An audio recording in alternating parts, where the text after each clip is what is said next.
श्रीगुरुभ्यो नमः। न्यायभाष्यानुचिन्तनमिति कार्यशालानिमित्तम् आयोजिते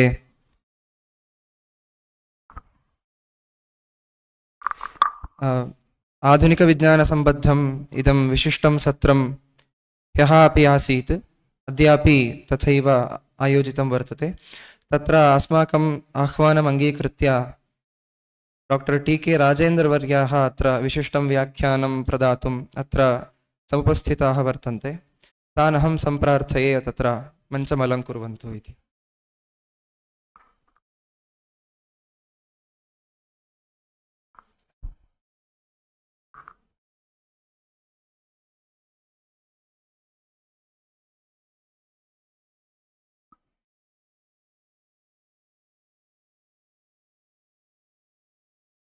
अत्र अस्माकम् आह्वानम् अङ्गीकृत्य अत्र विशिष्टं व्याख्यानं प्रदातुम् अत्र उपस्थितेभ्यः डॉक्टर टी.के. राजेन्द्रवर्येभ्यः परिसरपक्षतः हार्दं स्वागतं व्याहरामि।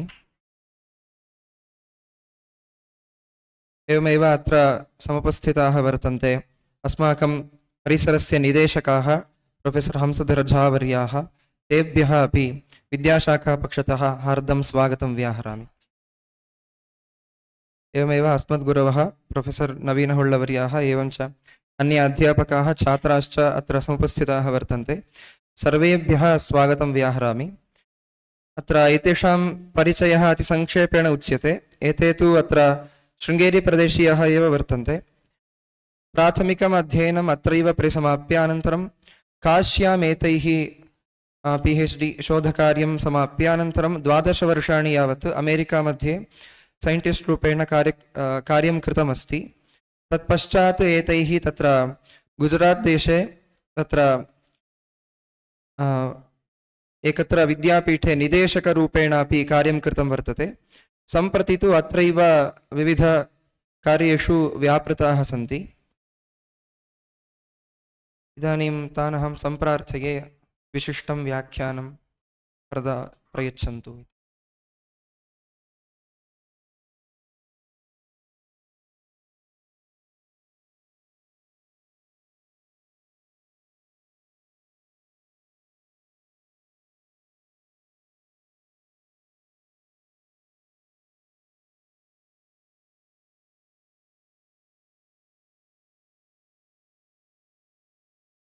Oh, okay.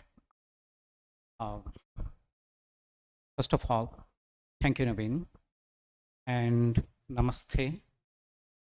Namaste to Sri Naveen Hulla, and namaste to all of you. And I do have some difficulty in speaking Hindi. Unfortunately, I cannot fluently speak in Sanskrit either. I should either be speaking in Kannada or in English for the sake of brevity and also for clarity. So today I'm going to speak essentially in English.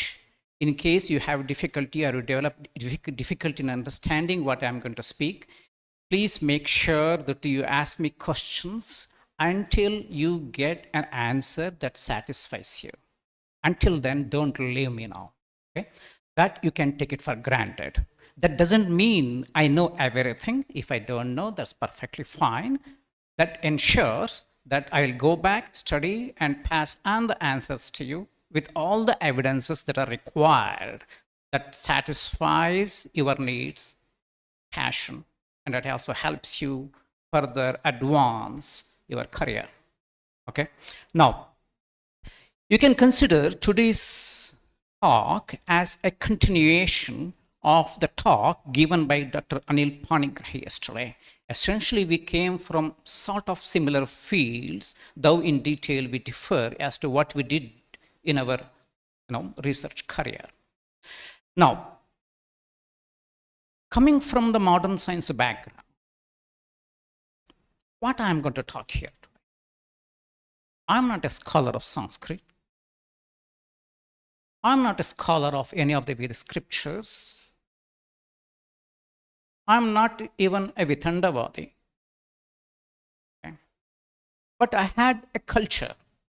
I had an upbringing that instilled a sense of value inherent in our knowledge system. So, what I can do with that? Very little. But what you can do without any modern science perspective is also very little. What is the need of the hour? Need of the hour is for us to work together to ensure the Sanatana Dharma and anything that's inherent in the Sanatana Dharma gets perpetuated with clarity. So the question then is, does Sanatana Dharma lacks clarity? Absolutely not. Then what's the purpose of this discussion, right?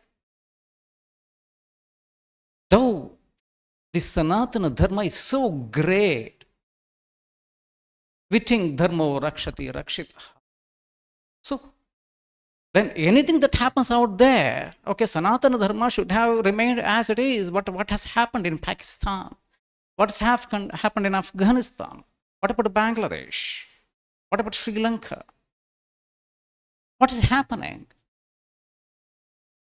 Dharma, or the value of Dharma, or all the truth and knowledge inherent in the Dharma, has not been able to sustain and propagate the Sanatana Dharma. Is there a problem in Sanatana Dharma? No, it cannot be. Then where lies the problem? It's in our understanding of Sanatana Dharma. What is Dharma? Okay, then you may be still thinking, hey, this guy comes from modern science perspective and asking us, the scholars of Sanskrit, what Dharma is, right? That doesn't sound good. Except for the scholars. Here, before them, I should not be even lifting my head and standing straight. I don't have any capability to stand before the great scholars.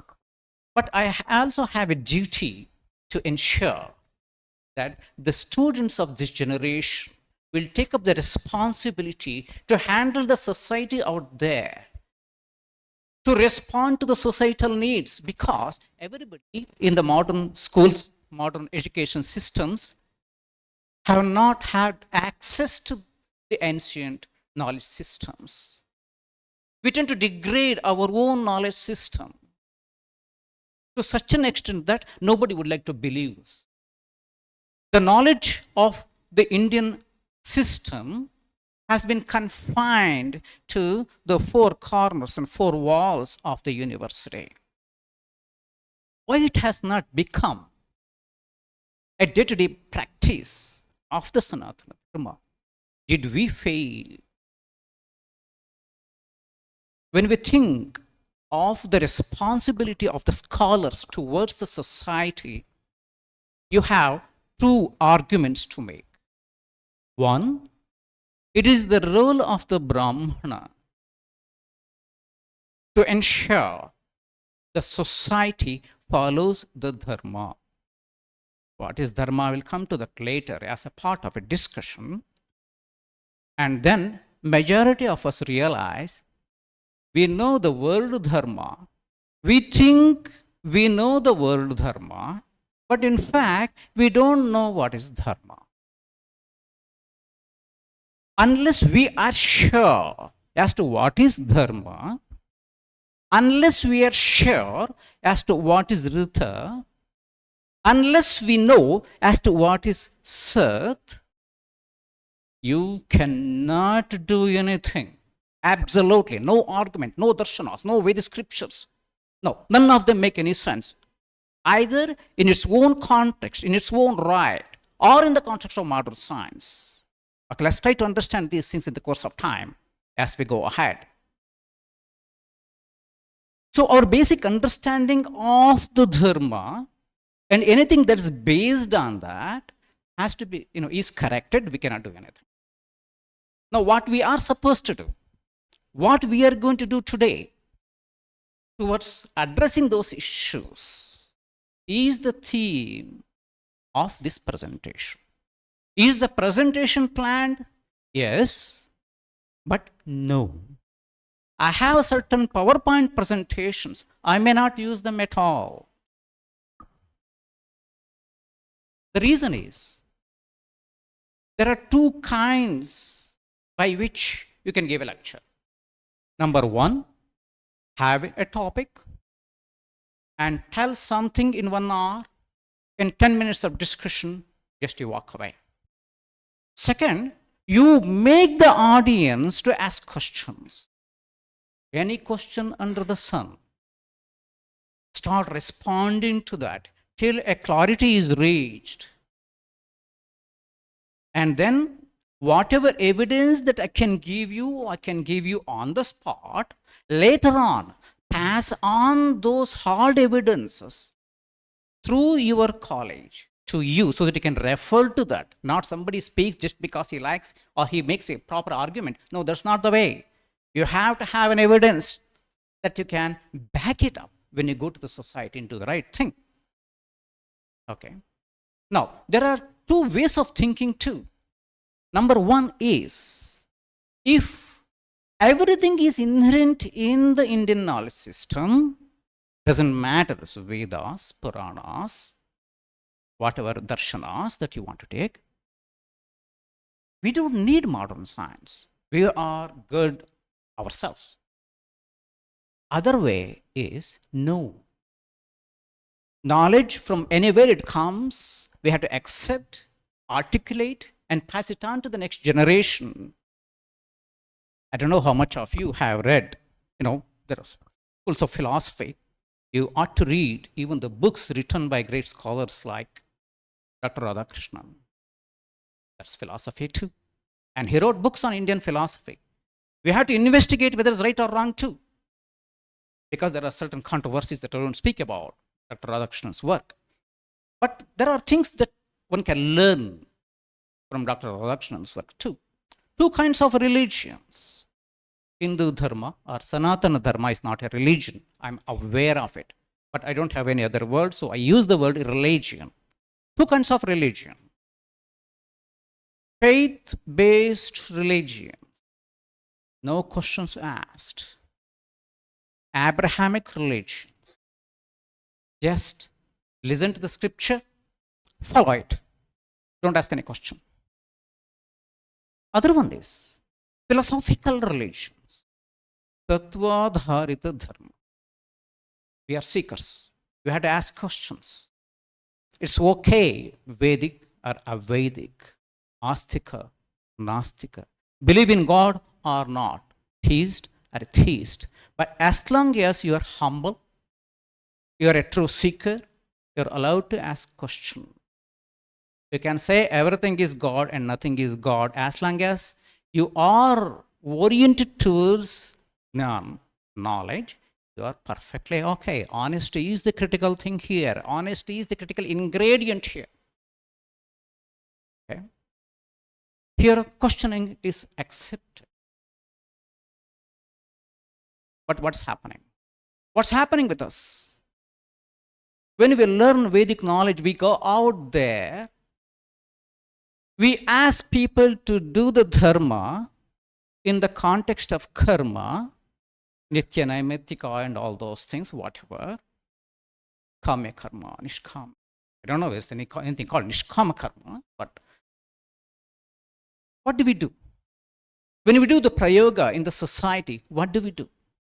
When we ask the people to follow the samskaras that are ordained in our scriptures, what do? We just chant some mantras without ever even knowing the meaning of the word mantra. What does it mean? We are becoming more ritualistic. Rituals have value when you know the meaning behind it.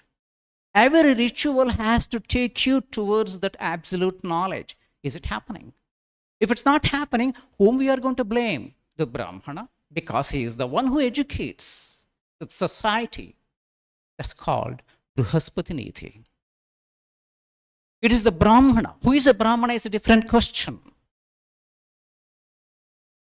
That we will not get into. But it is the Brahmana, the one who is scholar, the one who imparts education to the society. That way, the one who gives directions to the society. Other one is the Shukraniti. It is a king who is responsible for imparting and streamlining the society. When the king is corrupt, the society becomes corrupt. But even the king gets educated from a Brahmana. So we have to own the responsibility to streamline the society. If the society has fallen back, whom to blame? The society? Never. It's we. We are responsible. I'm not using the jati or the birth-based Brahmana. For us, even Lal Bahadur Shastri is a Brahmana. He is not a Brahmana by birth. He is a Shastri through education. So what we are supposed to do? To understand our own ritualistic aspects in philosophical terms. Just because we study Sankhya, Nyaya, Vaisheshika, Mimamsa, Yoga, Vedanta, does that mean that's totally different from day-to-day ritualistic practices that we do? Nitya karmas that we do? Is there no philosophy in Nitya karmas? Is there no philosophy in Naimittika karmas? Is there no philosophy in samskaras? Is our philosophy confined only to the four walls or four corners of a university or a room? What's the use of our knowledge if it is not applicable and extended to the society at large? Now we are failing. The very purpose of this presentation is to iron out such differences, irregularities, and corrupt mental practices. I still remember, even when Purohits come to our home, they say, do the Sankalpa. What do? We try to hold our nose and chant some mantra. We don't know that it's a pranayama too. How to do pranayama? So why do we need to do pranayama? That's different from sankalpa. Sankalpa is your intention to do something. And the intention works. I'm not telling intention works based on the Indian knowledge system. It is the modern science. You may have not heard of it. You might have heard that tantrics have the distance communication, right? That's only tantric. Come on, modern science speaks of that. Speaks. Hardcore evidence. Advanced scientific pieces, not somebody who has done some research at some corner of a remote university. No, high scholarly work. That's called interbrain synchrony. You can synchronize the brain of a person in India versus with the brain of a person in Australia. So power of intention is a proven thing too. A lot of literature is available. If I honestly decide and surrender to anything, even this table, that works. Anything can be the God. Everything is God. And it listens to you because you are that. Just like a finger listens to you because it is you. The universe listens to you because you are the universe. But I'm making a statement only. I have not convinced you. You understand? That you have to ask. In fact, many of these things are not part of a presentation like this because it's a marathon of discussions. Every time you have to ask questions. Go back and then meditate upon that. What do you do? Every time goes there, ask questions, you realize one after the other, you go back, meditate, go back, meditate. Meditation means what? Closing our eyes, not thinking on anything. What is tapas? When you come to the college, you are doing the tapas. Meditation, you go back and think over it. Manana tatrayate ite mantraha. It has to become knowledge. We don't do that. What are we trying? How do we correct these things? So this is the aim of the discussion. We study, no doubt, we study the scriptures.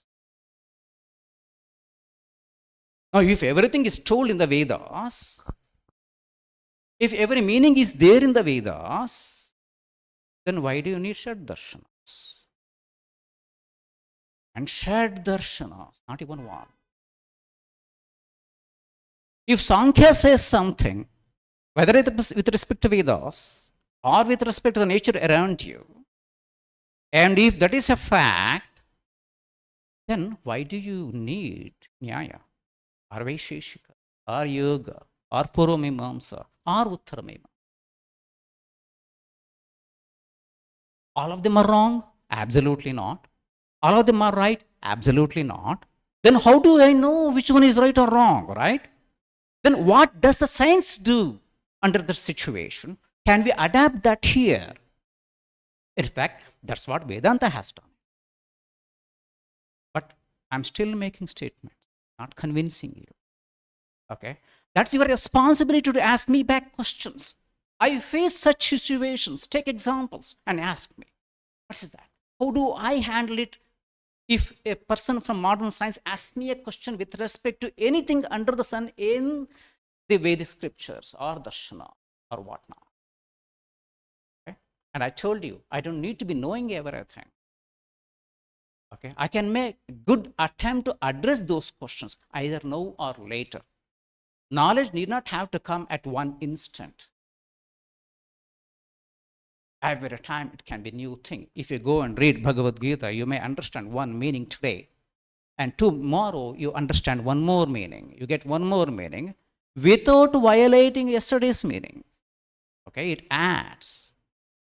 Every time it gives new interpretations. Every time, every day we grow with new experience. With every new experience, the same Bhagavad Gita can start giving you multiple layers of interpretations. Everything is going to be valid. Okay. And I do take some examples from second law of thermodynamics. I'm not going to talk about that here. Okay. But second law of thermodynamics can be well understood only if you can explain it in at least 10 different ways. Every different interpretation looks different, but if you analyze it carefully, everything is same, taking you to the same ultimate explanation. Same holds good for actually even the Vedic literature, okay, scripture, or any of things. So with these things in the background, with these contexts, now what I want you to do is to help me go further in the topic. I can pick up topics. That's my topic. But I want these topics to be yours. You streamline it. Okay, you guide how the presentation should go forward. Is that okay? Okay. So what shall I do next? You have to ask questions. At the end, there are critical questions. If you have not asked, then I have to raise that and ask what you would do and make you realize where are your shortcomings and how that can be addressed. Okay? So, anything that you want to ask?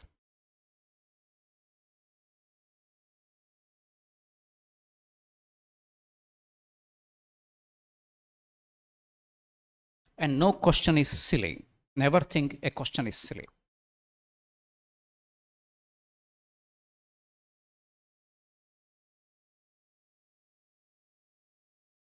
And remember, yesterday Dr. Anil Panigrahi spoke too. I was traveling, I couldn't completely hear. Any doubt that remained there, okay, you can ask me. I take liberty of speaking on behalf of Dr. Anil Panigrahi, given the relationship that I have. I know that he won't mind. He would even appreciate that, okay? So feel free. But the purpose of today's presentation is, I think everybody got the context, okay? You know the context.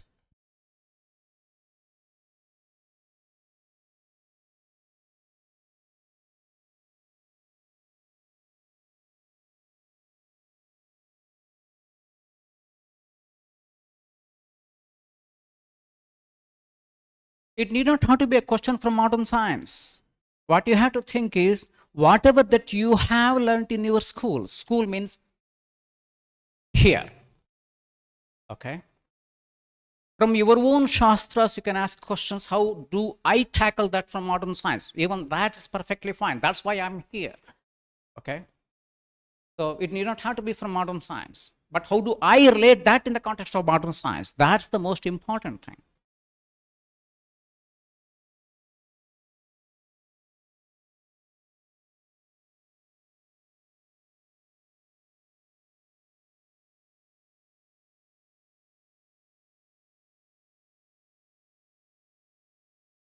Which knowledge? What is Sanatan? I couldn't hear. Sanatan? Sanatana Dharma. Sanatana Dharma. Okay, you may please sit first. Okay. Now I will ask you a question. It's a discussion based. Okay, when I ask question, it's not to test your knowledge. No, to develop a discussion. Okay. So, what is Sanatana Dharma?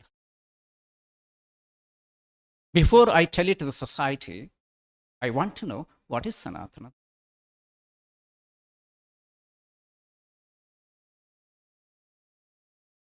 I think, first let her explain and then actually you can volunteer because the question came from her.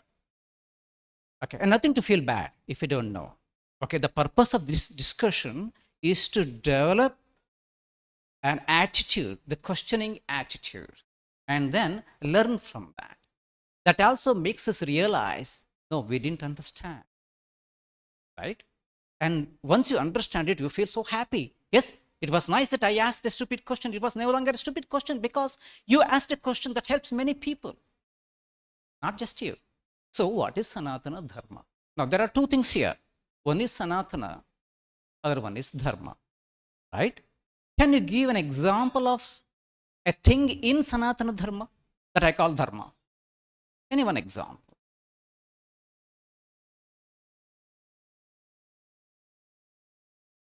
Is there something called Adharma? Yes? Give an example. See, we used to do the puja. What's the meaning of puja? We have to discuss again, not in your context, in the modern science context, without violating the Indian context. Okay? Purnat Jayate iti puja. So why it's called like that? I will come to that later. But when we used to do Nama pujas, doesn't matter Vishnu or Shiva, Dharmaya Namaha, Adharmaya Namaha. Hey, we are worshipping the same absolute God with Adharma too. Then is there any problem in our thinking? There is no problem in the scriptures. Okay? Absolutely no problem in the scriptures. They are perfectly fine. When I do puja with all honesty, with all the sankalpa. Sankalpa siddhi, if you want to have it, you have to know what's the meaning of sankalpa. Meaning, not the world meaning, not the vyutpatti. Actual tattva, when we say sankalpa, what's that? We have to know that. So, adharma, be careful. We have to understand what is dharma first. Okay? That's why I deliberately asked you, give me an example of a dharma. Right action at Pardon? be Right that action at the right time. I say, no. that could be. Where is it mentioned? Wrong action at the right time cannot happen. Any action is right. Think over it. You are, from Darshana schools. No action happens in a wrong time. There's nothing called a wrong time. There's nothing called wrong. Then why do we say there is wrong? That something is wrong, right? You have to ask that question back too. You catch me in my own logic because it gives you so much of knowledge with the discussions. Satsanga, it's called. We are not fighting, right? We are discussing. That's satsanga. When we start fighting, no, it's not satsanga. In satsanga, we together grow. Though I'm standing here and speaking, whenever I speak to Mr. Naveen here, yeah, I do learn. Whenever I speak to Dr. Anil Pranigrahi, I do learn. So this is satsanga. This presentation is satsanga. So what is dharma? Okay, let's take it one more level. What's the definition for dharma?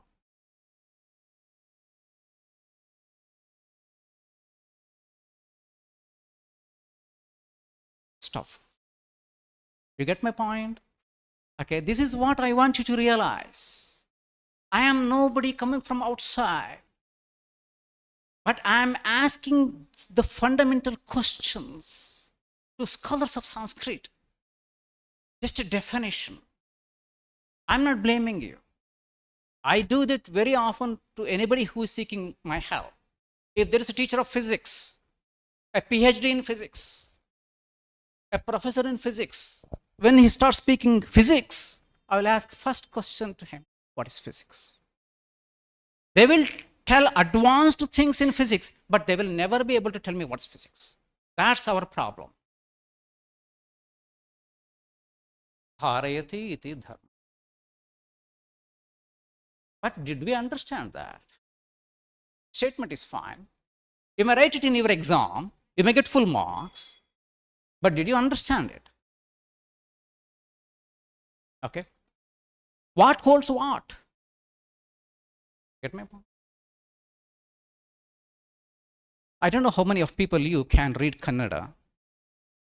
If any of you can read Kannada, please read D.V. Gundappa, DVG's Dharma, Rutha, Satya. That's in Kannada. You can ask some of your friends' help to understand it. And then come to interpret in the context of science, it becomes very beautiful. With that knowledge, you can go and speak to any modern science student of any level, from first standard to PhD, you can convince him, hands down. But I have not explained to you how. Still you have to ask that. I still have not answered you. What is dharma according to me that doesn't violate, okay, the Vedic or Indian or Sanatani ways of looking at it? Okay. We say dharma shastra. Any dharma shastra, any Purana, okay, any of the Smritis, when we try to interpret, that should not violate the Shrutis. We have to be careful. When we say Sanatana, at least you tell me what's the meaning of Sanatana, and then we'll come to the Dharma. What is Sanatana? I have not answered your first question. I'm still dissecting your question. If I dissect your question, then I can answer it. Both of us will understand because we understood the core point. Right? So, Sanatana and Dharma, what is Sanatana?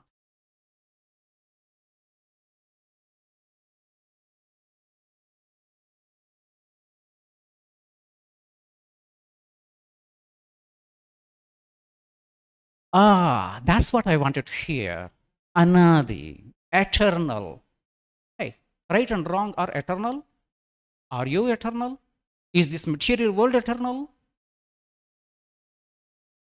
I am certainly not eternal. A human being, I'm talking about, this body is not eternal. Okay. So, what is going to be eternal? Dharma Shastras are written by certain rishis. Even the rishis themselves are not eternal. The law passed by the parliament are not eternal. That keeps changing according to the needs of the time. Right?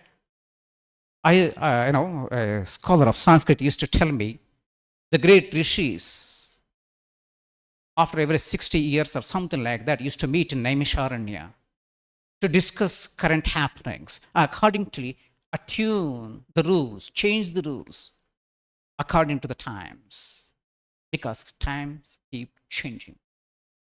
And hence the rules that they made, they kept changing. If Manusmriti is absolute, the dharma is dictated or mentioned or written by Manu, then why do we have Parashara Smritis?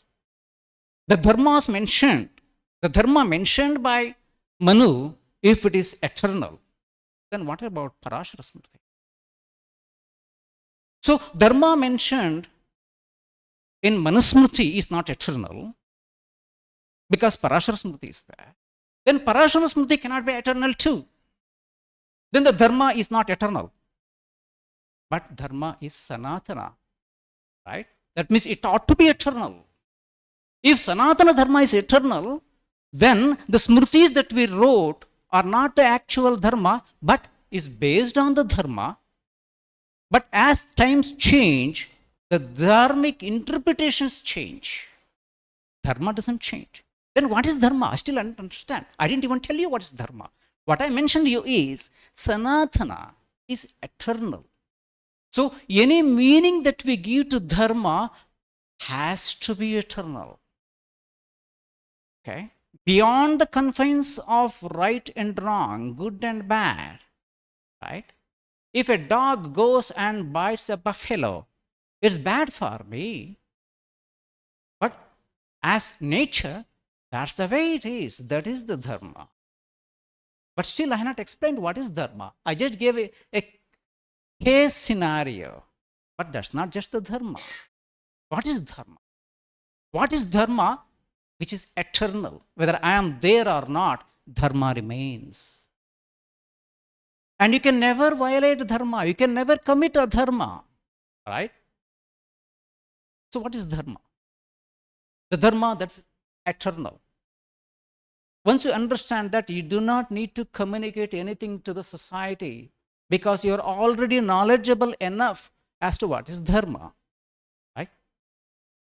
And a definition that you give to dharma should be complementary to Ruta and Sat too. I have not answered her question yet. Manusmriti में बताया गया है धर्म का द्वितीय क्षमा दमोस्तयम शौचम शौचम इंद्रिय निग्रहः हि विद्या सत्यम अक्रोधसकम.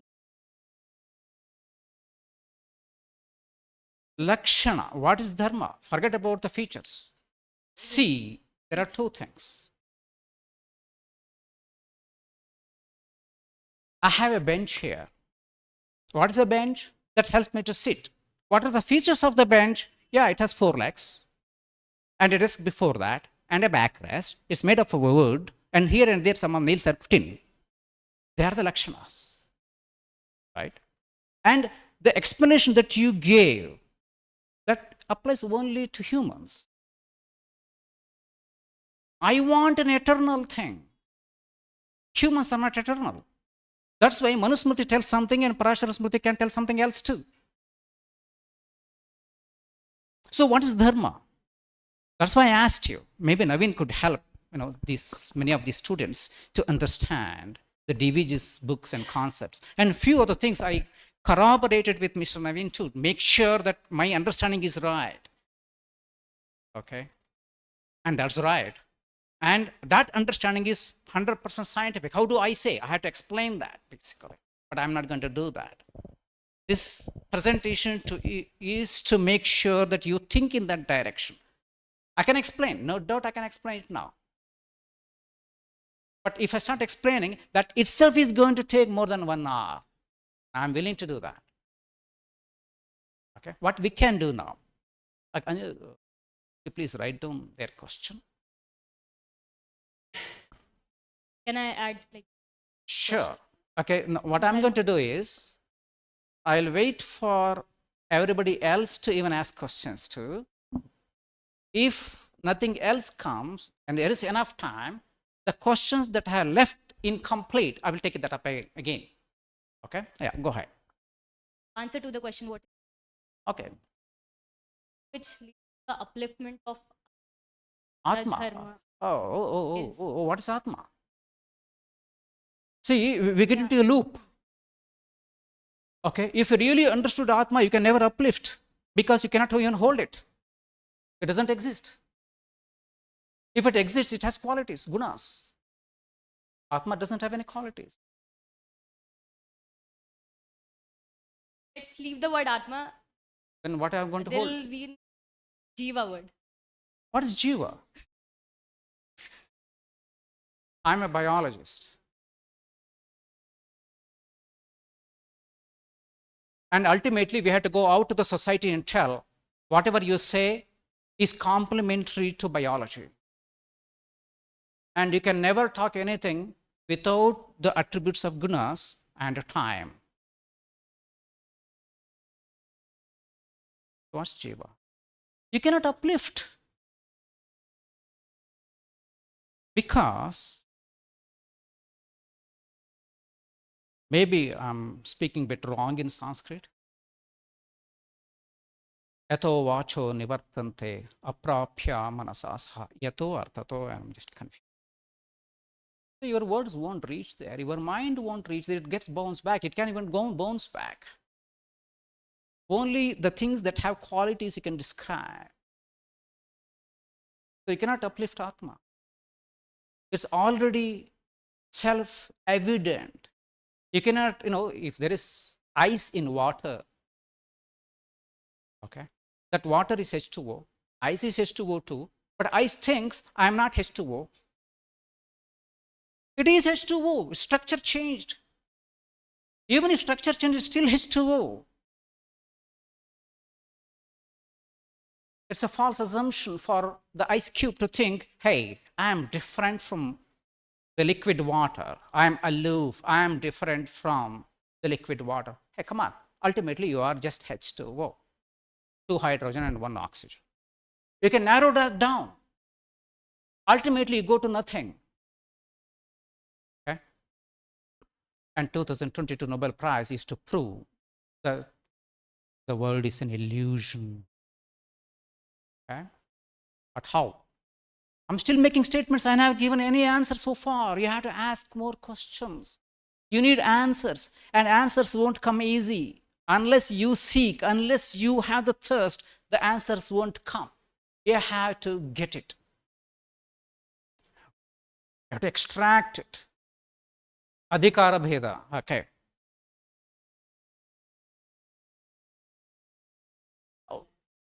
It is necessarily so. Come on. What do you perceive? Come on. What's perception?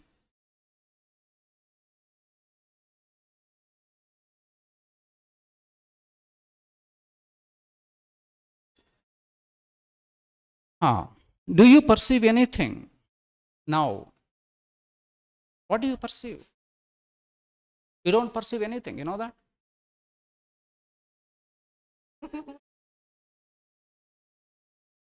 See, this is where we have to understand the difference between Srishti, Sthiti and Laya. Sorry? Srishti, Sthiti and Laya. Okay? The moment you look at something, okay? Now you're looking at my shirt, right? How do you see my shirt? It is not dark. Light falls on my body or the world around us, around this one. Okay? And there's a red color here. Light falls on that. This area, red area, absorbs all the light, right? But it will not absorb red color, and that red light comes to your eye. This cloth won't come to your eye. Okay? What comes to your eyes? Light. Red light. Red light. Of this whole table. Look at the size of your eye. Look at the size of the table. You get my point? So, what you are perceiving is not the color red. What you are perceiving is not this table. You are perceiving the light. Number one. Okay? And number two, once this light goes through the lens and falls on the retina, there will be a potential gradient of chemicals that are generated through salts. Okay? Where does that go? The back of your head, or occipital region. So, first of all, you have not seen the cloth. Secondly, you have not seen the red color. Thirdly, you have seen a particular wavelength of light that gets to your retina. Okay? And then, it's not even that. It's just sodium-potassium current mediated through calcium signal at the end of the nerves. Going where? Back of the head, not even front. Again. Okay? Get my point? By the time you call it as red, that has changed because time is working on it.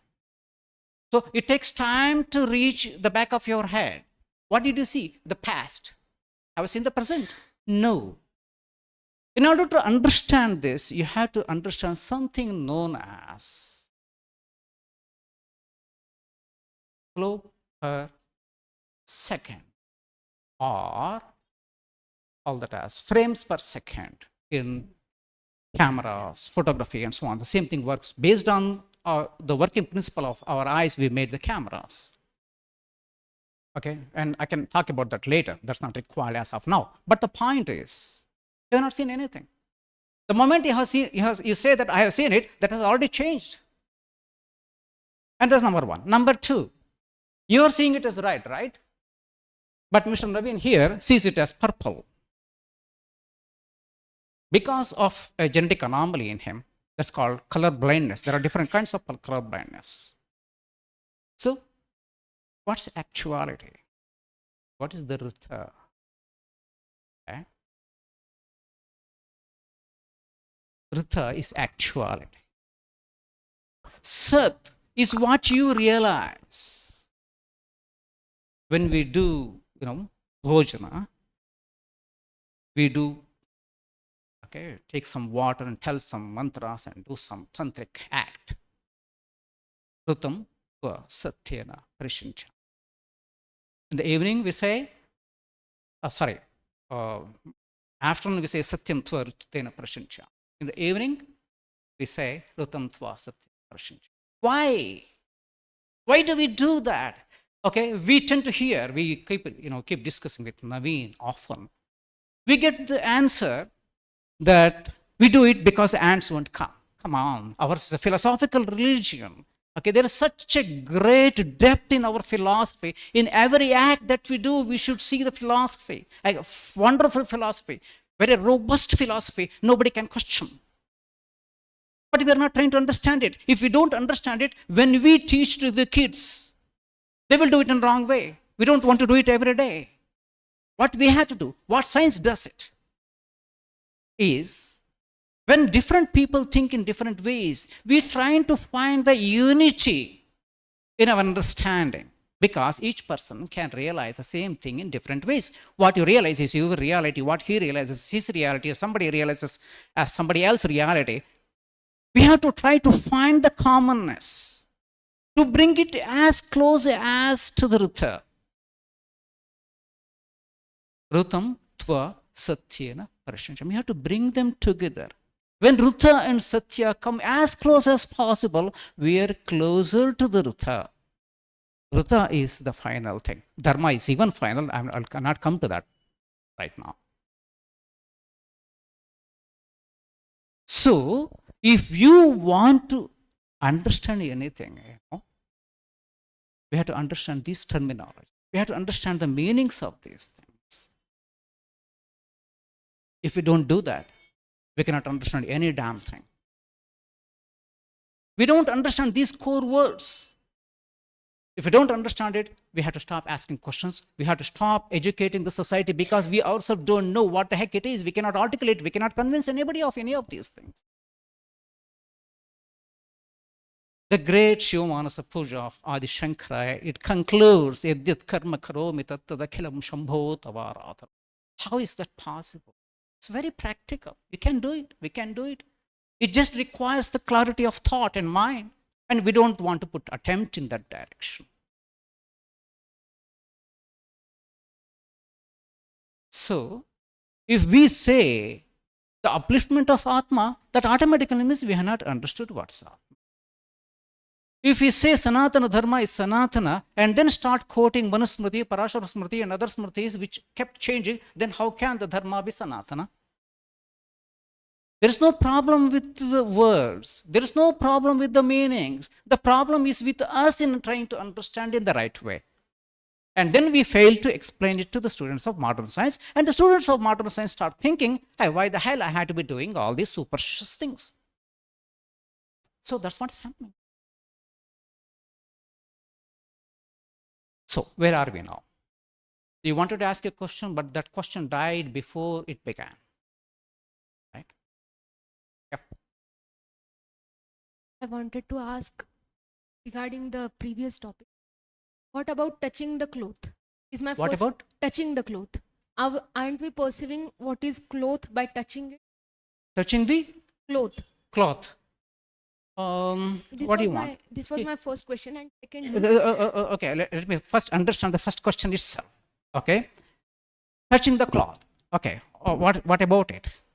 yeah. So you said we cannot perceive anything. Oh yeah, So if we are touching the cloth, what Yeah. we are perceiving? there are two things that you have to understand. You are sitting on the bench, right? I will tell you one thing: you are not sitting on the bench.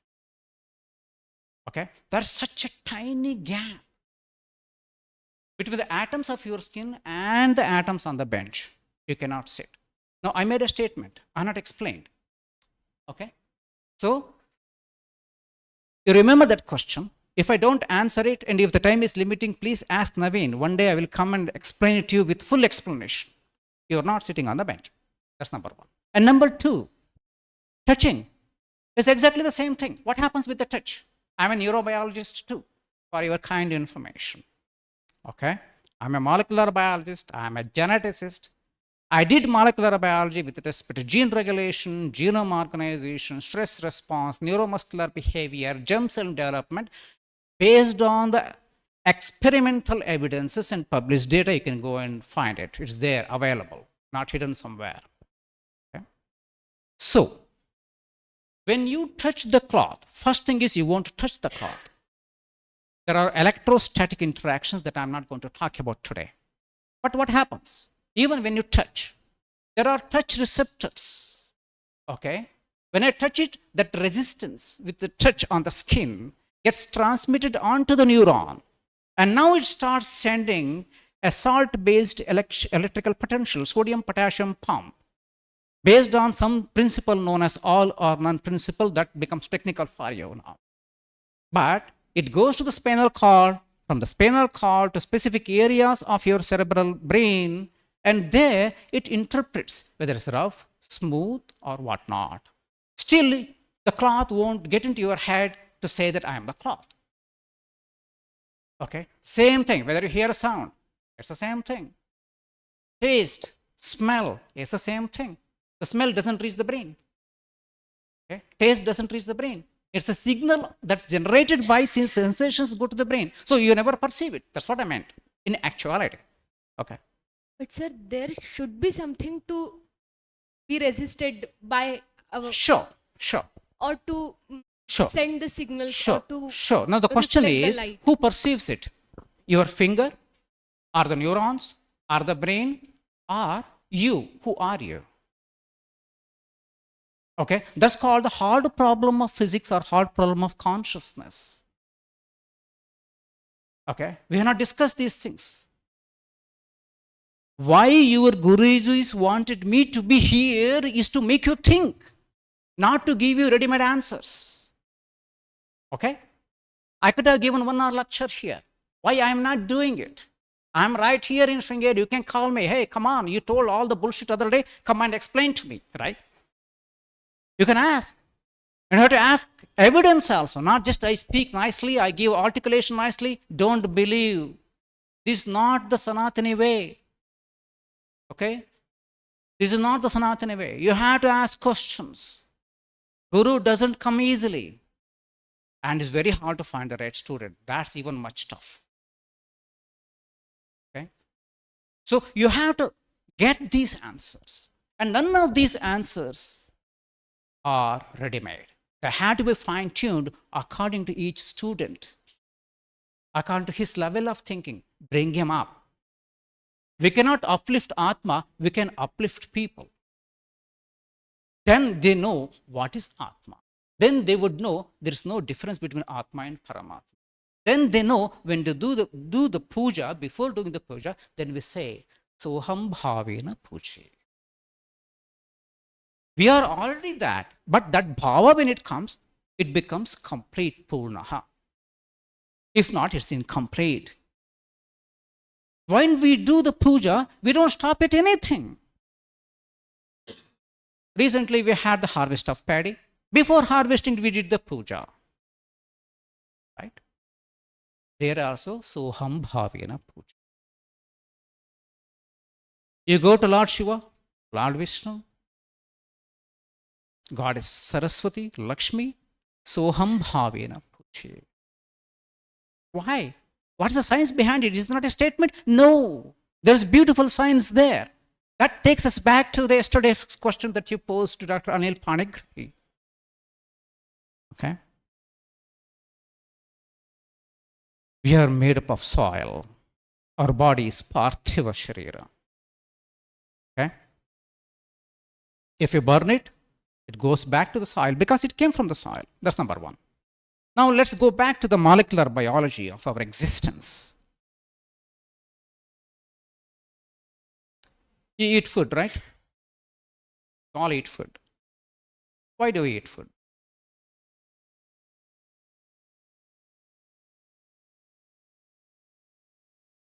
Oh, I know we're going to be hungry, but that's superficial answer. Why do you eat food?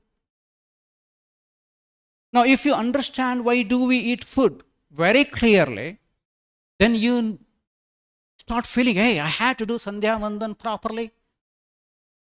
Because we don't even know why we do Sandhya Vandan. We don't know what's the origin of Sandhya Vandan, when it got started. Whether initial Sandhya Vandan had japa along with that or not. If japa came along with the Sandhya Vandan, then why do we have Nyasa? The moment we start talking about Nyasa, is it not Tantric? When Arghya and Upasthana, they are all Vedic. Vedic and Tantric, when they did come together, what's the relationship? All these things becomes very simple, straightforward, and elegant. The moment you understand why do we eat food, it looks like very strange relationship. But once you understand it, this is the fundamental relationship. But I have not answered. I still made a statement. You have to answer me, why do you eat food? See, the point is, you are the students of darshanas, let's say. If you don't have a logic to get you to that philosophy, logic has no value. Logic has value when it takes you to the absolute. If not, you will be just wandering here and there. You will speak very huge sentences, quote shastras, but you will never be able to make any sense out of it. So it has to take you to that actual darshana, not the sensory darshanas. It's the essential tattva of this whole cosmic principle. But just by understanding why do we eat, can we reach there? Yes, we can. But you have to ask right question. I'm still making statements. You have not answered my question, why do you eat? Right? What is the body?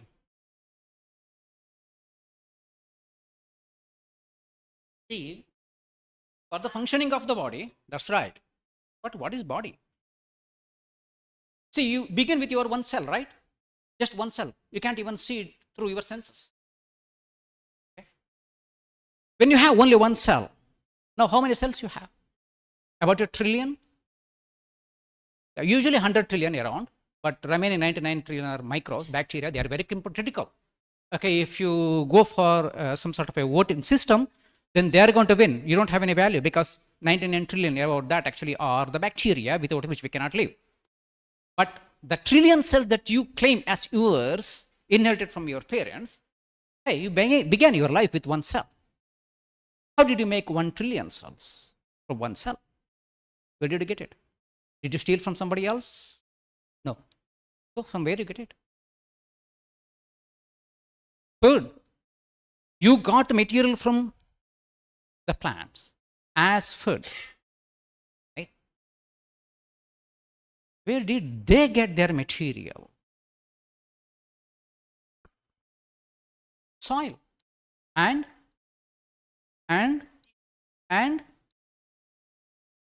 absolutely.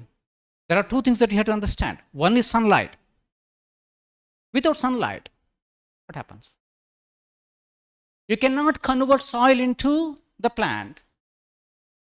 You cannot convert plant into humans. If I eat a banana, banana becomes a part of my body. If a dog eats a banana, banana becomes a part of the dog. Right? Now what is happening? The soil through the plants becoming you. You are the soil. But because of sunlight. If sunlight is not there, what you will do? Nothing. Absolutely nothing. Why do you need to do Sandhya Vandan? Every act, now you're talking to me, right? You're talking to me. You are discussing with me. You are listening to me. How do you do it? Through the sunlight. Because with the sunlight, you made the body. With that body, I am here. Now to speak or to discuss or to listen, I need energy. Okay? Sunlight that's trapped in the food, I break it to release energy so that I can speak. So to make the body, you need sunlight. To run the body, you need sunlight. To make the body as material, you need sunlight. To run the body as energy, you need sunlight. Both the ways. I can explain in detail, but it takes more time. But remember, if you're not convinced, you can ask me later. But the point is, every moment of your existence is dependent on the sunlight. Now, if you go your home, you may take some piece of wood and burn it, right? Do you know that's sunlight? Plants capture the sunlight, stored in the form of glucose. Glucose is now joined, multiple glucose molecules joined together to make cellulose. And it becomes hardwood, cellulose, hemicellulose, and all this. When you put it there, it requires oxygen to burn and release the sunlight as flames. That is pure sunlight. When we do the yajna, even if the sun is not there, we are worshipping the sun again in the form of fire. It's the same sunlight. You get my point? When you breathe for the cooking stove also with wood, it's the same oxygen. It's the same oxygen I breathe in. Just like in the oven or somewhere in the hearth, when you burn, in the same way I burn it in my mitochondria and release the same sunlight, but in a tiny proportion I can use it, run it, not to burn the body. Same principle, same sunlight. Every moment, every second, it's the sunlight that's working. Go and worship the sun. Every moment. Do the ajapa japa all the time. Once it becomes a samskara, it happens naturally. Okay? Now I'll come to one more angle. Sun is not just he. Every star is a sun. Every material of this earth has come from the sun. From where it came, right? Even the sun came from the explosion of a star. Sun-like star. Every star is a sun. And you have to read Chandrasekhar Bharati's a dialogue with the Guru in English. Best is the Kannada version. Samvada Tarangane. Go and study. Why do we need to do Sandhya Vandan? When Surya is not there, then who is going to be the deity that we have to worship? He takes all the way to the absolute, an elegant piece of work and absolutely scientific. And how is it scientific? That we can discuss later, but we go and study that. The material this earth is composed of has come from a giant sun who exploded. During the course of explosion, all these elements of the earth are formed.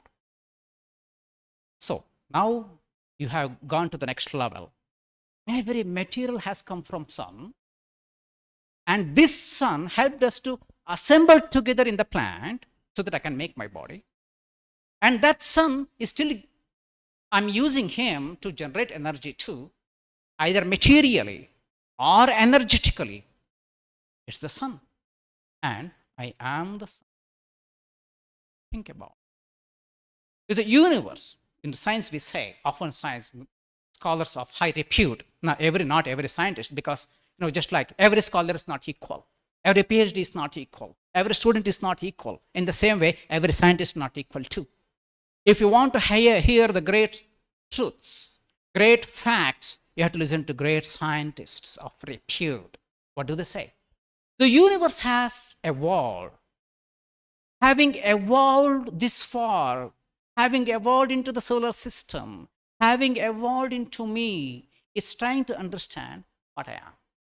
Why I came into existence. What's the purpose of my existence? Is it not that we understand in the darshanas? Is it not that we try to understand through the darshana? Is it not what the Vedic literature tells us? So try to use science, not because you want to understand the Vedic literature, it is self-explicit. But this has been fast degrading because we are not doing our stuff to make sure the Sanatana Dharma remains Sanatana. Sanatana Dharma will still remain as Sanatana whether I put effort or not. Gravitational force will remain gravitational force whether I understand or not. Gravity is Sanatana. Electricity, the principle behind it, not these electric connections, but the principle behind it is Sanatana. Every force of nature, whether I am there or not, whether I understand or not, whether I kill somebody or not, that remains Sanatana. Even if the world ceases to exist, the tattva that governs this existence is Sanatana. That's the way to look at it. That is the interpretation given by DVG also, and the definitions that I found there, I corroborated with Mr. Naveen and a few other scholars too. Yes, that is the absolute way of looking at dharma. That is Sanatana. That's immutable. That's beyond you but includes you. It includes even the adharma because that is the dharma too. Then what is the adharma? What's the meaning of righteousness? Right? Yeah, that's a matter of understanding. We have to go much deeper to understand those. How the evolution works. Both biological and abiological. What's the meaning of karma? No, we don't understand it. We simply say karma between two people, male and female. Absolutely not. It's an attractive principle. That's where the understanding of Ganapati Mula Mantra lies. Whenever we do the puja, I think we used to frequently discuss with Mr. Naveen. First puja is to Ganapati. Why? We don't have any sense. We already have so many. And then this elephant head. Right? But there's a profound meaning. Profound tattva out there. Anybody who has been taught Ganapati Mula Mantra, they understand it a bit. Om Shrim Hrim Klim Glaum Gam Ganapataye Varavara Sarvajanam Shamone Swaha. I had a podcast type interaction very recently on Indica on Srishti Sthiti and Laya. Am I okay to go ahead a little bit? At least I will conclude this much.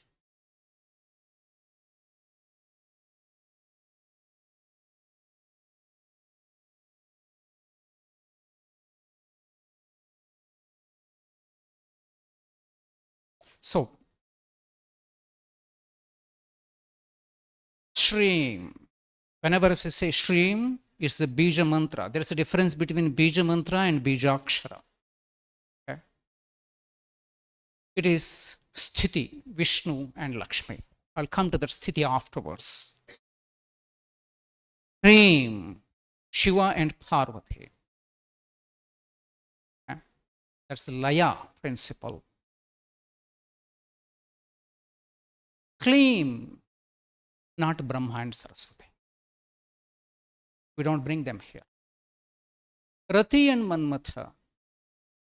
Why Rati and Manmatha? See, Sthiti is for a thing that exists. Right? Laya is for a thing that exists. But how does something come into existence? Right? Srishti. How does it come into existence? If you start thinking Rati and Manmatha as male and female, you are finished. Your knowledge won't be Sanatana. Okay? Now, I used to discuss with Mr. Naveen again. I'm sorry, I'm quoting you very often.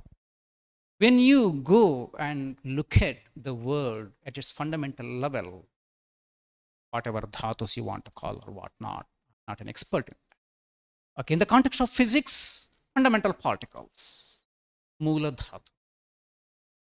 Okay? If those Mula Dhatus, fundamental particles, do not come together, with the force of attraction, next structure does not come into existence. And then when they come together, you form protons and neutrons. Just protons and neutrons won't help. Along with protons and neutrons, you form the nucleus of an atom. You need electrons to come with the force of attraction. So you form an atom. If you want to form other atoms, there are other attractive principles that are often there in the sun and sun-like stars so that you can make other elements in the periodic table. And then these atoms to come together to form molecules. And these molecules have to come together to form giant structures. And these giant structures continue to form in the course of evolution to form a human being. Every level there should be an attractive principle. Without an attractive principle, the world cannot come into existence. If the world does not come into existence, then Sthiti has no meaning, Laya has no meaning. Srushti, Sthiti, Laya, okay, it's just a continuum. It's like a river. Okay, stand here, comes and goes. Nothing exists. What exists is a flow. Things come into existence, claim, stream, frame. Gloom, that's Bhumi and Varaha. You have to understand that. You have to understand some bit of how the Panchabhutas have evolved based on the Taittiriya, for example. Akashad Vayu, Vayor Agni, Agni Rapaha, Adbhe Prithvi. And it goes on to Vanaspati and so on. I don't want to get in there. It's purely scientific again. But I had to spend time to explain it. But the point is, when you come to the Gloam Bija Mantra, not the Bijakshara Lam, you have to get into the Tantra Shastra for that. That is an amalgamation of this existence, Srishti, Sthiti and Laya, a culmination of it through which I am now into existence. Through me, universe is trying to understand itself. When you do the Ganapati Japa, you are essentially doing the Japa of the whole cosmic principle, right? Whole universe, Srishti, Sthiti and Laya, in one Ganapati Mula Mantra, meditate upon it, not chanting, with meaning, with an understanding, you do it. And then go and worship the deity of your choice for a purpose. Soham bhavena pujayet. Have that in mind, and world is delivered to you as long as you have the feeling of surrendering. And for that to understand, from modern science perspective, you have to understand the power of intention and then experience it, dedicate it, surrender to this universe in whatever way, either as a whole universe or just a bottle of water. You surrender it, it grants you. Brahman is there everywhere. Everything is Brahman. The universe is continuously flowing through you. You are an emergent structure. I have not articulated that. Every time you're different. Every cell, even if it is permanent, every molecule that constitutes that cell, okay, is changing. 99% of every atom of your body is changing every year. That means every second, billions of atoms are replacing the existing atoms. Then who are you? You are constantly changing. This body is constantly changing, but you, as you, is always there. Okay? But I have not given more evidence for it. It requires more time to articulate how it happens, why it happens, at the molecular level where it happens. If every molecule that makes me what I am is changing, then how my memory remains the same even if everything is changing? Okay? So I'm not going to address those issues. What I want you to understand that dedicate yourself to understand whatever you are studying, go to the core, try to find the meaning. That meaning nobody can question. If you can question the interpretation that you arrived at, then that interpretation is some top. Try to get the actual meaning. Try to seek help from the modern science. I have not given all the details. You can ask me later. Okay? And then develop a thought with which you can convince even the students of modern science, the society out. Make them realize, hey, our Sanatana Dharma, so much of value, so much meaning. By thinking that way, even you can enhance and advance the modern science too. Okay? So this is the purpose of today's presentation. I have not given many explanations, okay? I just gave a cursory glance to what can be done, how the questions can be asked, how answers can be arrived at. Okay, only that much I could do today. Okay? Anything that I have left unanswered, anything that requires a detailed explanation, write down. Not just what I spoke today or in what that context. Any question that comes to you later, okay, you can reach me. There are people around here, they know me. And oftentimes I'm damn scared even to look at, speak before Sri Naveen Holla. I'm sorry, ನಾನು ತಪ್ಪು ಮಾಡಿದರೆ ಕ್ಷಮಿಸಿ. I'm really scared. But again, it's an honor to speak before you both. Thank you. If I have not answered any question, you can ask if the time permits, or else you can ask me later. That should be perfectly fine. Once the session is over, I can still be here for some more time after this. Yeah, Sudan. Hello, sir. As you mentioned before, if we perform rituals without knowing the tattva behind it, so what is the point in doing that? So if we simply do so, how to sustain dharma, or what catapults the dharmikata here? I think we are leapfrogging here. I mean, let's say a person A has spent 15 years of his life learning Vedic mantras or any rituals for that matter, and person B who spent 1 year just knowing the tattva or whatever is his area of expertise. Who is more dharmika here? I mean, there is a shruti like loke dharmishtham praja upasarpanti iti. So who is more dharmika here? Okay, so there are multiple parts to this question. I will start answering these questions, and there is a very high possibility that I may forget some of the questions that you asked. If it happens, please remind me again. Okay. Now, first question is, correct me if I am wrong, is that, see, there are tantric ways of doing rituals. Okay.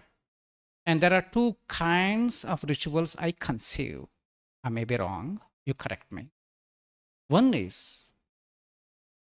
doing yajnas, okay, but it's not tantric. Actual Vedic yajnas are not tantric. Now, next comes actual tantric yajnas. Now, what is a karma is a different question that I'm not going to bring it here. Because the moment you start bringing karma, then we have to start talking about karma trayas, karma panchakas, and all those. That will drag us in different directions, taking us away from the question that you asked. Okay? Now, there are two things. When you started speaking Kannada,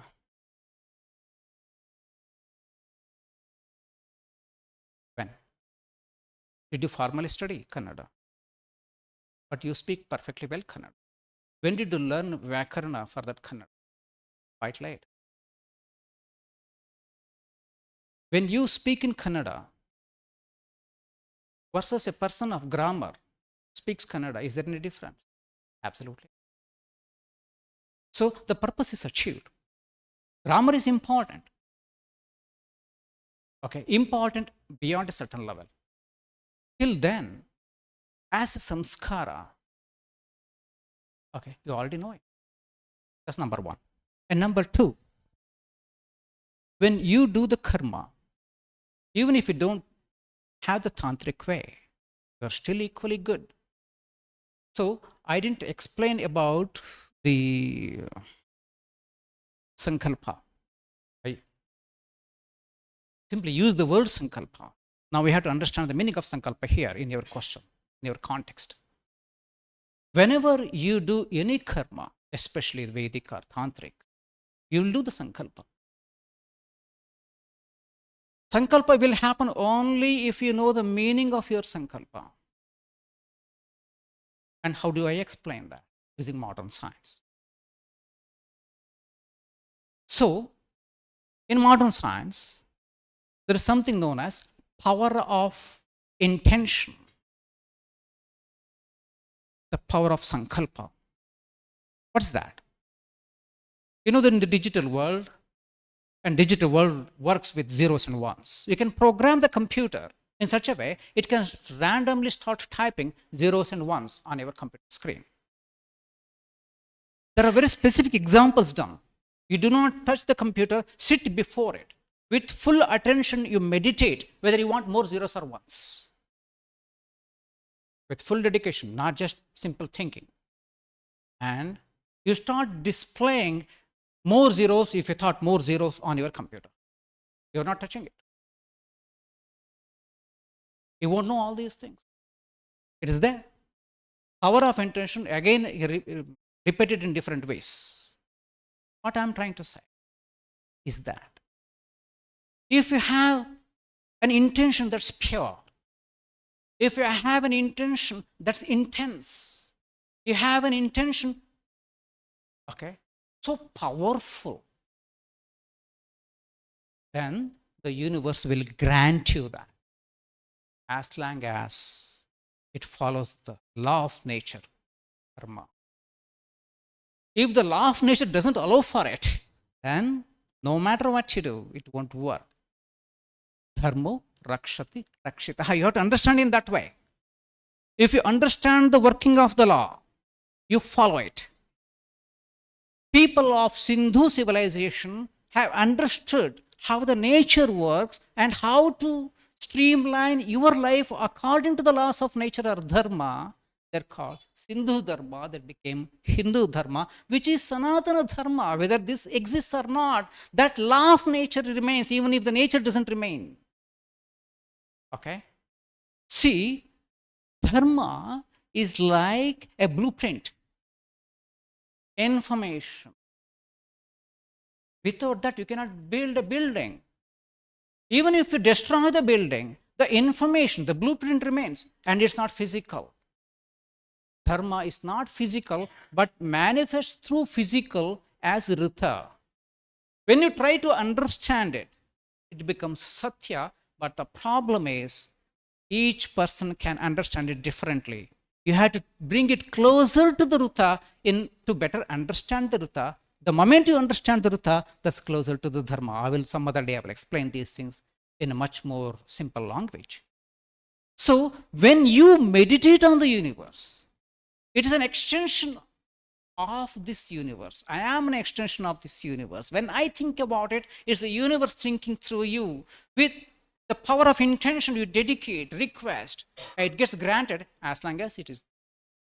And anything that you do according to the dharma, okay, is going to give you in a dharmic way.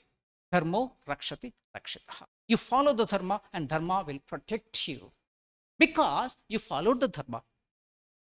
What's the dharma of electricity? It's so intense, so powerful. It creates so much of energy. You understand it, don't touch it. Adharma. If you touch it, dharma is going to kill you. It's the dharma. Okay? There are very fine nitty-gritties. Be careful in understanding the dharma, rita, and satya. Start meditating upon it. Do the tapas. Do the dhyan on that. Okay? Even when you do the Gayatri Japa, chanting takes you nowhere without a meaning, intention. So, Tantra is there. It's like a textbook to give you a rule-based system to follow.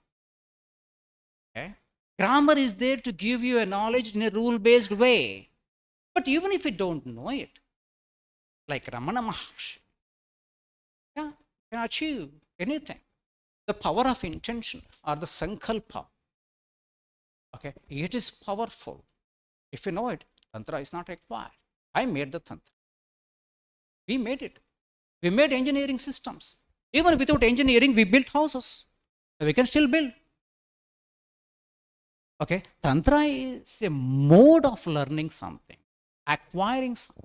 Just because you don't know the Tantra doesn't mean you cannot achieve the same success. But they have given a code, a streamlined system. If you follow it, you would get it. You may not get it either. But remember, even the Tantra Shastra is equally good, provided you match your experiences and logic with that. If not, don't do it. I still remember a book, Tantra book, sometime, 1994, 95 I read. I don't have it now. A beautiful statement about cause and effect and logic. Something is not practical just because it's logical. Something is logical only when it's practical. That's modern science. And that's Tantra Shastra. We don't try to put them together. We fail to convince even the modern science students mainly because we have not understood our own scriptures in the way that we should have understood it. We're not doing it. We're not serious. Now what happens? We compile thesis over thesis, thesis over thesis. It will remain in some shelf. It won't go to the society. You have to go back to the society, contribute it to the society. And now the question is, how do you contribute to the society? How do you educate the society to tell not about the modern science, to tell that our own science is so powerful? By learning that, you can achieve greater success even in modern science. And the vice versa is true. If we can come up with Navi Nyaya, if we can come up with other branches of Darshana in our own system, by bringing in additional new knowledge to our system to enrich it. In the same way, modern science can be enriched, from our own darshanas too. How does the Ayurveda work? Have you ever contemplated? It is essentially based on these darshanas, right?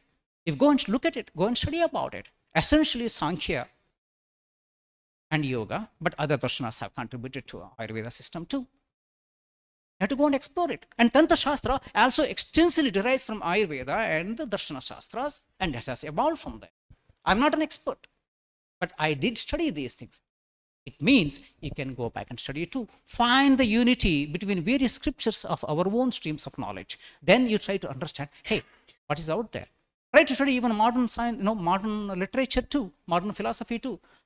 In the same days when I was doing my PhD in the Banaras, Kashi, I used to read a book called Siddhartha, written by Hermann Hesse, a Nobel laureate in literature. He came to Calcutta, stayed there in Calcutta for about 8-9 years.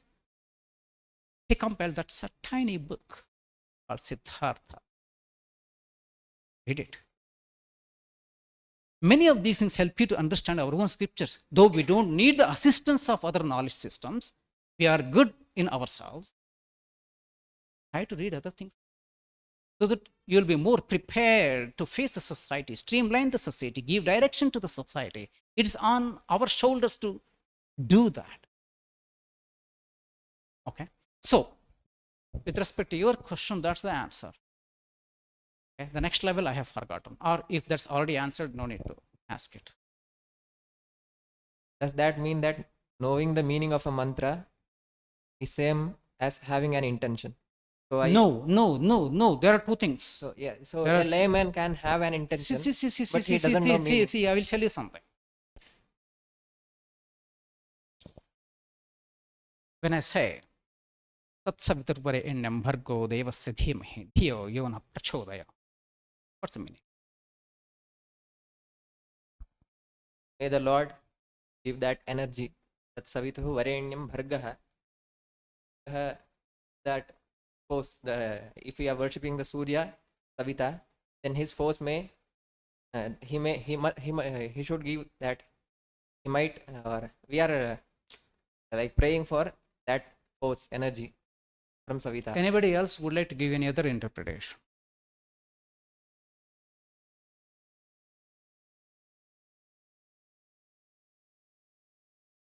Prachodayat, meaning what?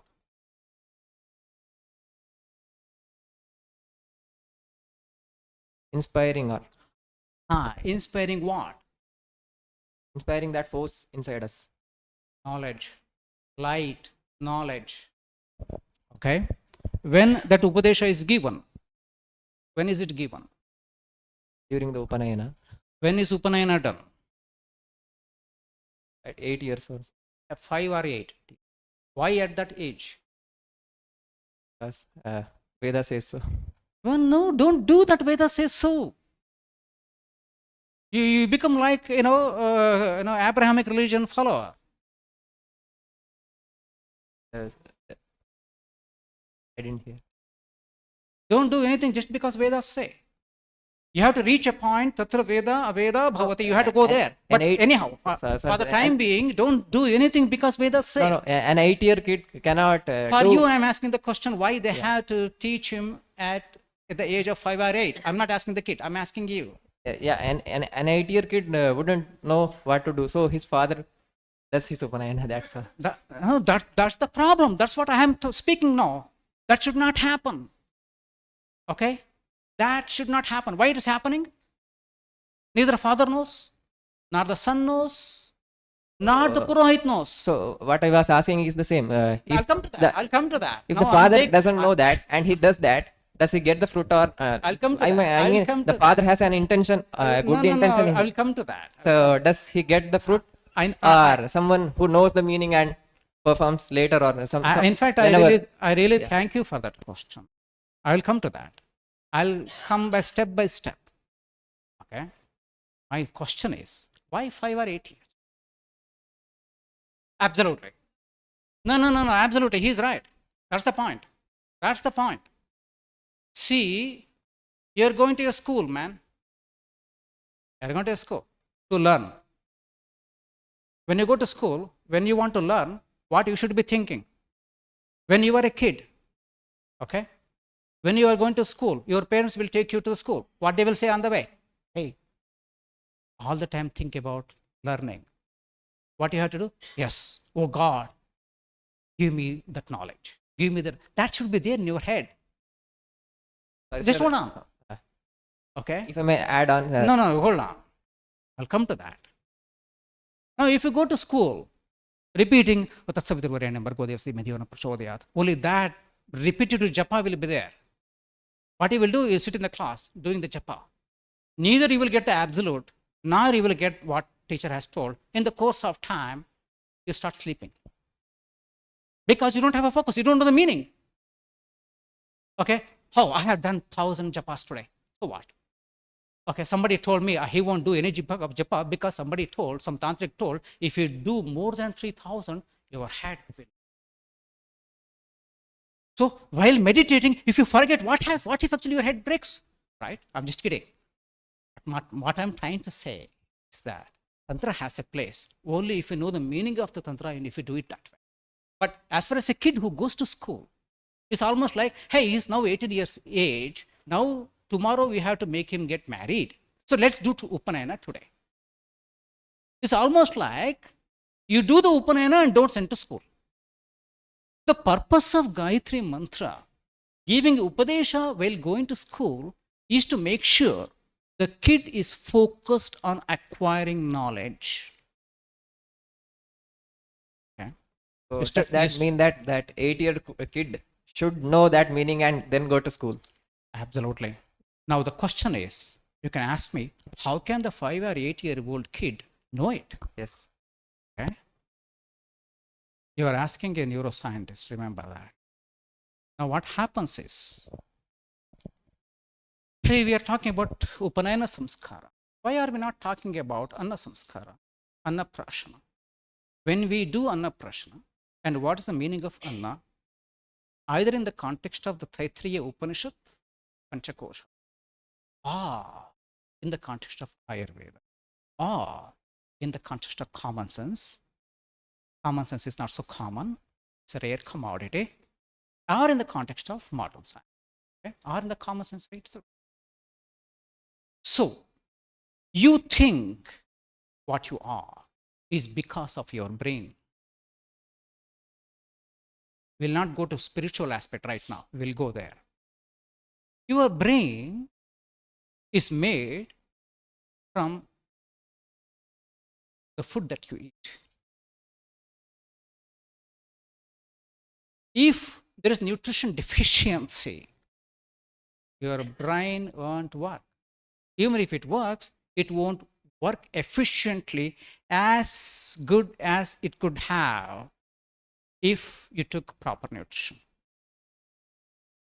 So, You have to first build the body with right anna.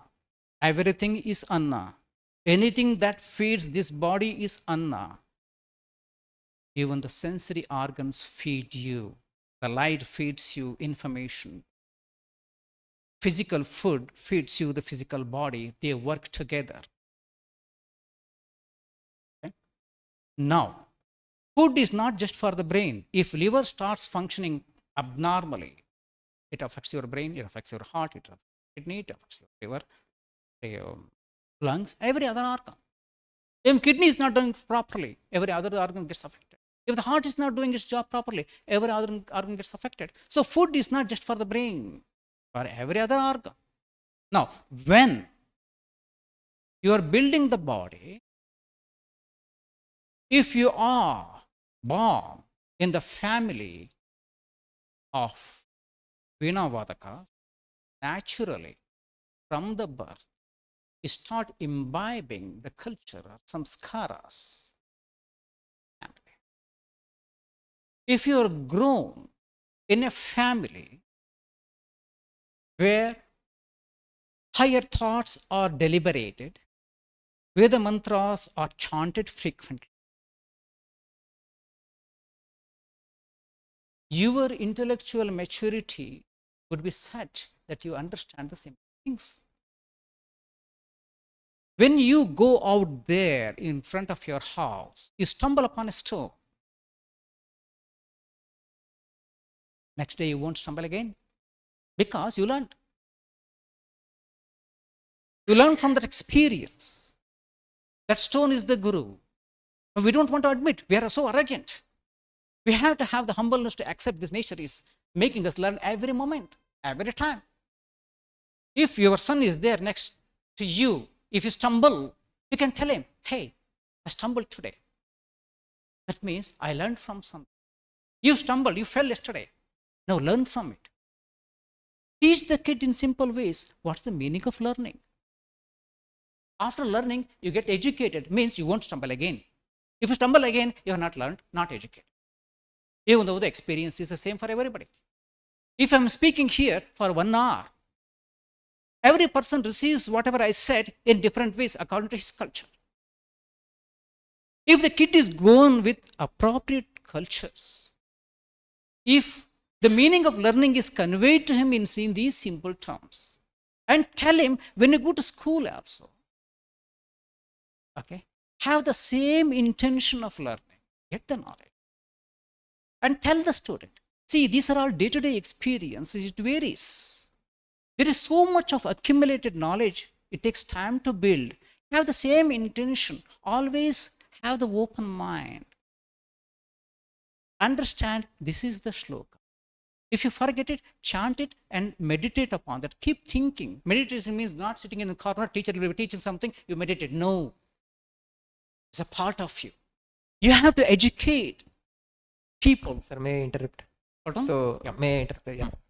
So, this leads us to the question he asked. So, the kid has his Upanayana at the age of 8. So, he will keep thinking the mantra again and he might find the answers, as you say, with his samskara. Every time he meditates, he might find new meanings for that. See, the point is, So then after, let's say he said the person A does the same things repeats the same rituals for 15 or something years. Then the other person who hasn't had Upanayana at the age of 8, someday other he got inspired and spent 1 year for that reason to understand the same mantra. I got the question. I will give you a quick answer. Okay. If Sudhanva goes, then we have a temple in our premises. So he goes there with Rudra and all those things, he will do the Shodashopchara Puja for 2 hours. Okay. And then we have, his own friend here sitting next. Okay, every time I forget your name. Satya Pramod, okay. He will come, one day I will call him. He will just do Lam Pratyatma Gandham Kalpayam Akashatma Kalpayam. He will do in 2 minutes. His puja can be quite powerful than 2 hours of puja done by Sudhanva.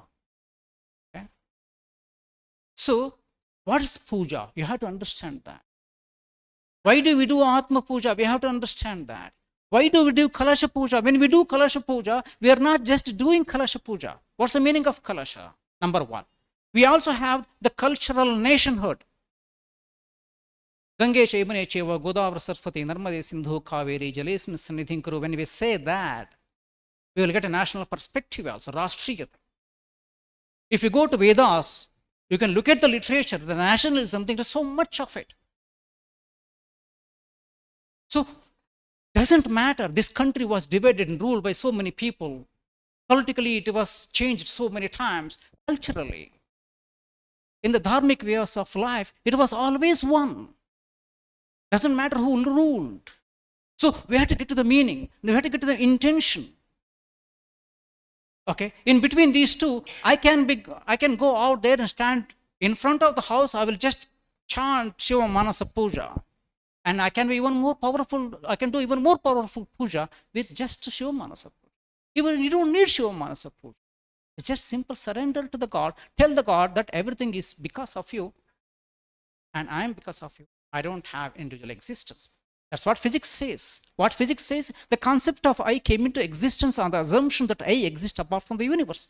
The moment you realize I am the universe, I-ness ceases to exist. You are the universe. Every moment the universe is flowing through you. You are an emergent structure, self-organizing. No material stays in the body more than a fraction of a second or a minute or a few hours. They are flowing just like a river, just like a flame, just like a tornado. Nothing is constant. Now, in order to understand these things, you have to understand time. What is time? That was yesterday's question too, but I didn't address it. But what's time? How do we understand time? What's the relationship between energy and time? What's the relationship between energy, time, and matter? What's the relationship between energy, time, and matter and laws of thermodynamics? There's so much you can understand, and they're not tough.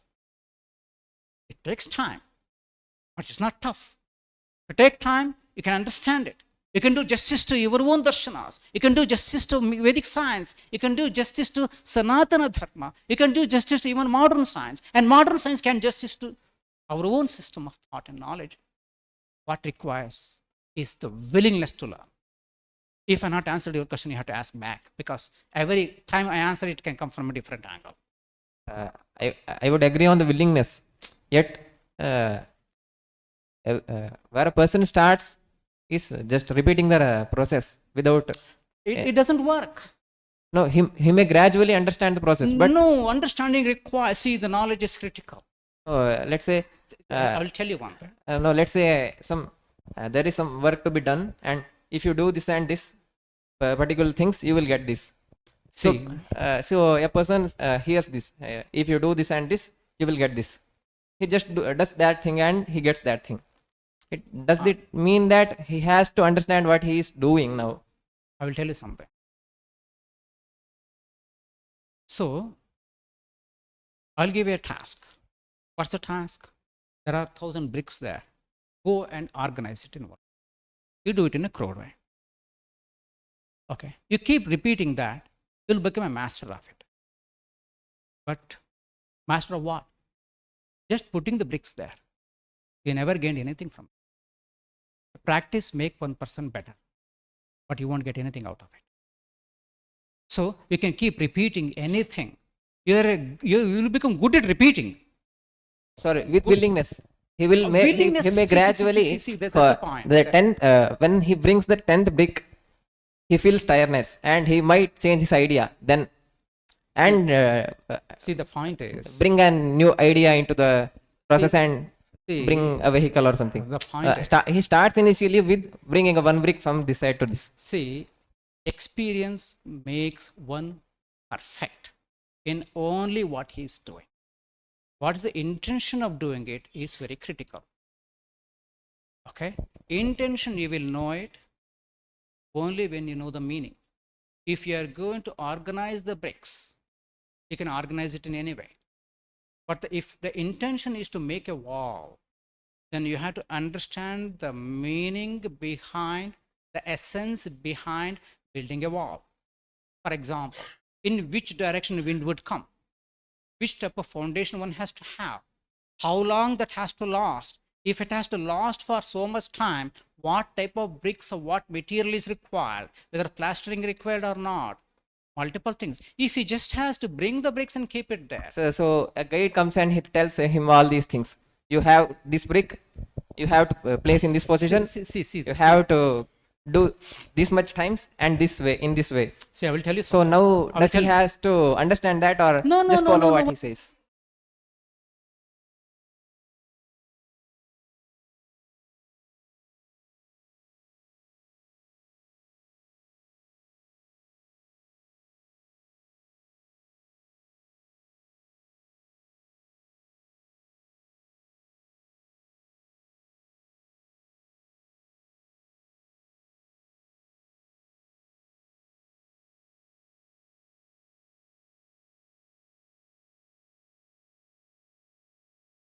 I didn't hear that. So what?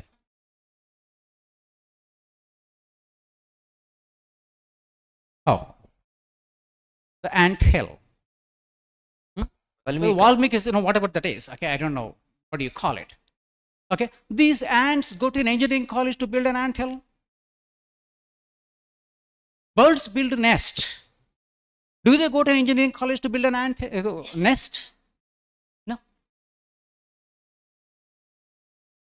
Spider webs, very beautiful webs that can be very gigantic to the size of this room are very tiny. Did they go to an engineering college to build a spider web?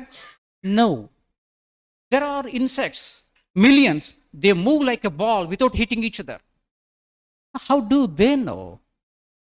Do they know avionics going to an aviation engineering? No. So, knowledge they have. Problem comes when you try to understand it. Understanding can create trouble. Okay? When a person goes, he won't understand. Repeat, he becomes perfect in repetition. With willingness. What's the meaning of willingness? He want- I'll just hold on. Yeah. Willingness, when you say, yeah, you have the burden, you want money, you keep doing it. Tomorrow you will be hired again or fired. What is the willingness? To do work or to earn money? If you want to earn money, you put effort to understand it.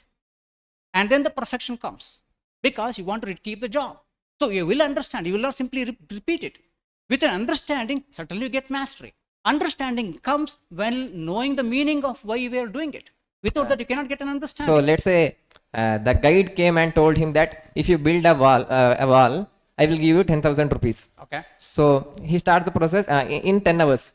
In 10 hours. In 10 Okay, hours. I'll tell you something. So 10 hours. Then he starts with bringing one big brick from this side to doing the work. After 5 hours, say he was even not he hasn't completed the half the work. So he might think for a new idea. You're using the word might think. Yeah, he Remember? might Okay. think. So because he has that Not- 10,000 rupees in his mind, and he is willing to get that. So he will find new ideas. He started with bringing one brick. I'll just ask you a question. Let's say you have some liver problem or kidney problem. One of your kidneys have to be removed. Are you going to call me to remove the kidney? No. No, I'll become perfect. I will do it, for 10 people, 100 people, and slowly I will become perfect. No, you will not call me because it's your money. It's your body. It's your house, your wall. What you are going to do? You are going to call an expert. I'm not going to somebody who is anybody, who is nobody, and give 10,000 rupees to do it.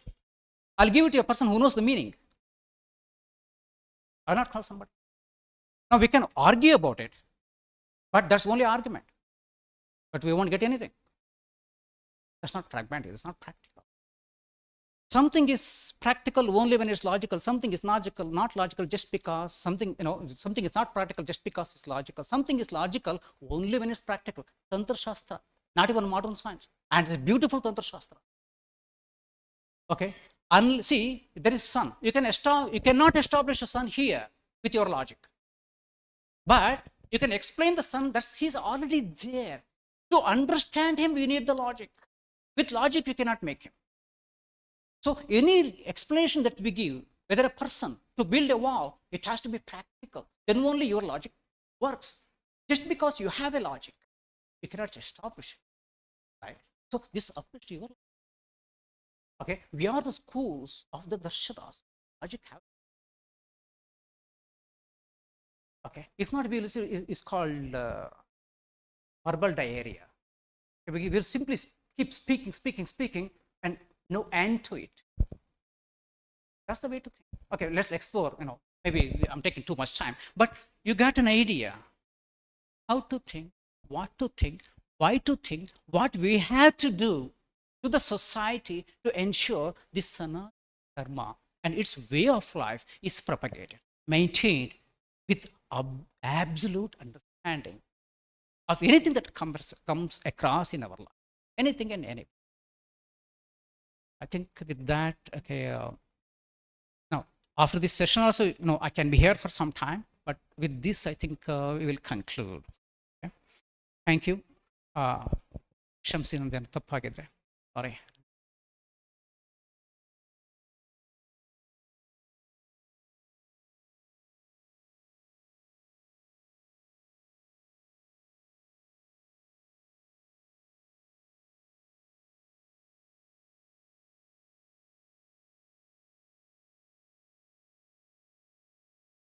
एतावत्पर्यन्तम् अस्माकम् आह्वानम् अङ्गीकृत्य अत्र आगत्य विशिष्टं व्याख्यानं प्रस्तुतवद्भ्यः doctor TK. राजेन्द्रवर्येभ्यः परिसरपक्षतः हार्दान् धन्यवादान् समर्पयामि। अस्माकं निदेशकान् professor हंसधर Jha वर्यान् सम्प्रार्थयेत् अभ्यागतान् सम्मानयन्तु।